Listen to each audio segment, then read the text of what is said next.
The markets are at all-time high. Gold is at all-time high. Bitcoin hit all-time highs. This week has been crazy, but before we get into all of that, let's talk about some of the numbers that we saw come out this week in terms of the Services PMI in the US. It increased slightly, not much. It's actually, if you look at the overall picture, despite it increased at its slowest rate. So it kind of looks like there's some momentum kind of waning. So business was still up, but it seems that it's starting to trickle out a little bit.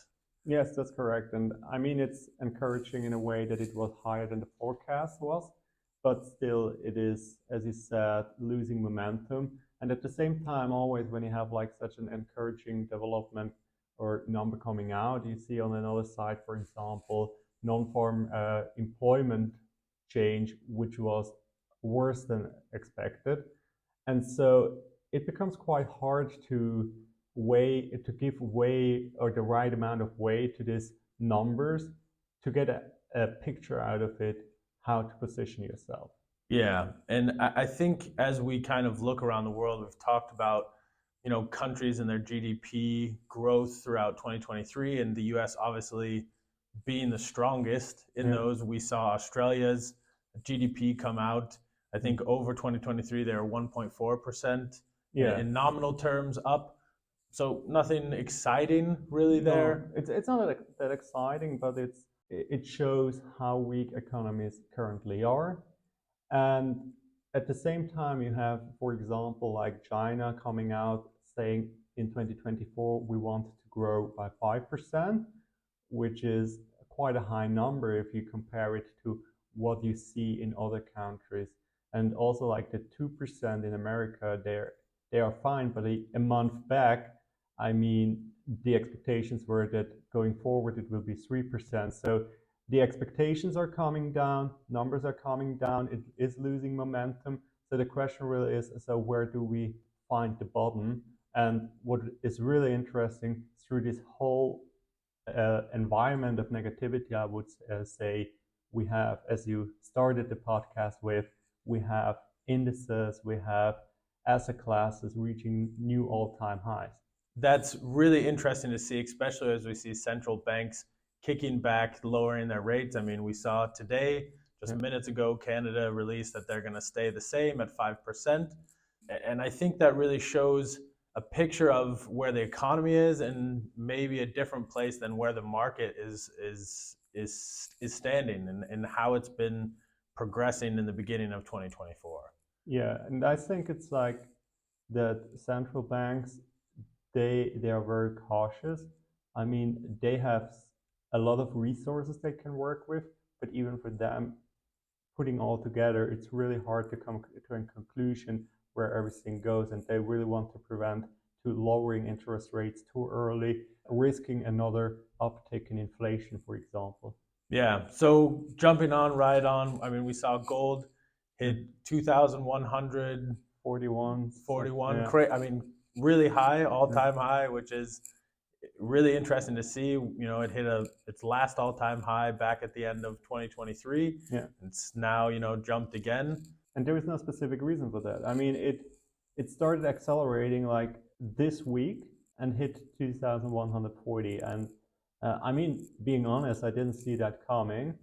And the question really is, I mean, when I go out there reading the news, reading articles or listening to experts, everyone is like trying to find explanations for that.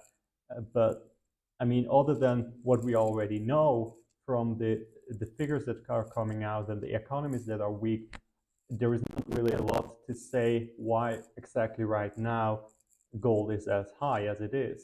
Yeah, I think when I look at it, it's speculation to a certain extent on my side, but we now see, many economists turning bearish on the economy in terms of, is there going to be a recession, turning away from that soft landing?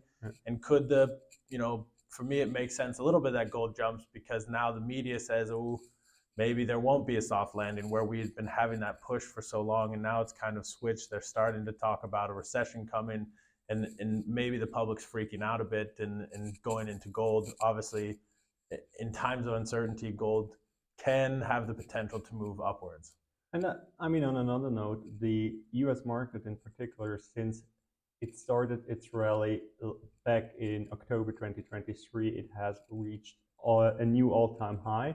And so there could be a reallocation of assets. And that is also something we can follow, that professionals starting to pulling out money from like the Magnificent Seven, for example, and then I mean, they can hold it in cash, they can hold it in money markets like treasury bonds or so, or they can also reallocate a part of it to gold.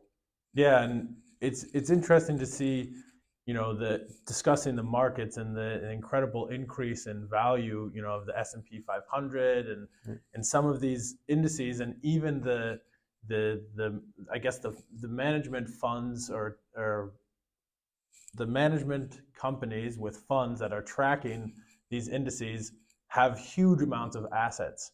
And so part of these, potentially some of the driving force is behind them moving some money around and reallocating, maybe not necessarily on gold, but the prices of equities in the company's valuation themselves. Yeah, definitely. I mean, there are like ETFs following or tracking indices like the S&P 500 out there from very well-known institutions, and one of them has more than 500 billion in it.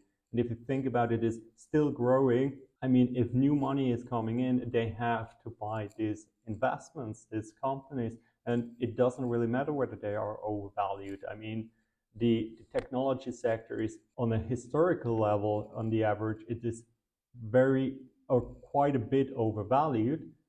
But as I said, it doesn't really matter as long as there is new money coming in. And there is still a lot of money waiting on the sideline to being invested. And as we have already seen in 2020 after the crash, there is a term called fear of missing out. And as higher as asset prices increase, people start to experience these emotions and start to thinking about maybe I should still move into these asset classes, into these indices. And we also have seen it not only with gold, but with Bitcoin, as you mentioned at the beginning, that Bitcoin, after the Bitcoin ETFs were confirmed, I mean, Bitcoin came back a little bit from about 45,000 to 40,000 and then re-accelerated, and now we stay at 69,000. And it's really interesting to see how markets move these days. And while on one side, there is no fear at all, people pushing the money into the market, but on the other side, there is still a little bit of nervosity, which you can observe. Yeah, and I think often the whole fear of missing out, the word fear is in that term, but it's a greed motivation. Yeah. And so, yeah, I think, every investor, professional or not, has to deal with those emotions, and trying to find the right emotions to navigate that is always challenging, and why it's important to, not just make whimsical decisions based on your emotions. Yeah, definitely. So what are we looking at next week? I think we were looking at the core inflation in the US. So we have core inflation next week coming out, and then the interest rate decision of the ECB this week, later this week. So it will be interesting where this heads to. It's less what they're deciding on the interest rate side, but more what their comments will be. Yeah, looking at what it's going to be like forward. What can we extrapolate from those meetings in the decision? Cool. Looking forward to it next week. Likewise.